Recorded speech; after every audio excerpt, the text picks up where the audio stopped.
You see, the line climbs up a long, long way to the peak before Putin does anything. The dotted line is basically since the war in Ukraine, when the West decided to put the screws to Putin, which hasn't really worked out. But basically, a lot of the big increase was before Ukraine or Vladimir Putin or anything like that. I mean, basically, it's a choice to have expensive energy, isn't it? If you're the UK, the US, or anybody, it's a conscious choice not to have cheap, affordable energy.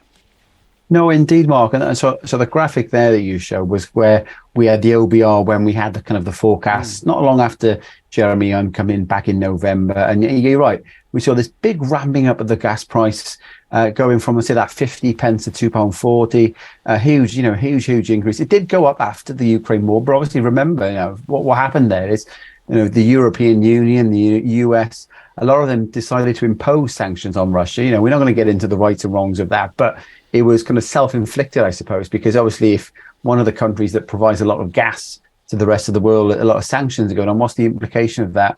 Well, the price is going to go up. So that was self-inflicted. And then obviously we've had in recent months talk of who blew up the Nord Stream pipeline with that a huge explosion. Some commentators saying it was the US, the White House is denying that.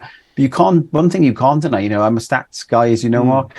If you look at the facts and figures, you can't deny the fact that, the US have been a big winner out of this kind of Ukraine war with gas. They're exporting more to Europe. They're exporting more to the UK as well. They've been a big winner in all of this. And but you're right. I think what we've got to look at this. Well, just let me stop you there, because I think that's very interesting.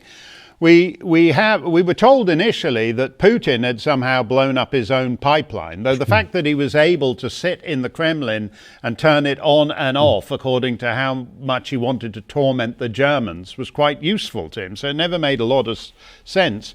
Whereas Joe Biden is actually on film threatening to blow up the pipeline.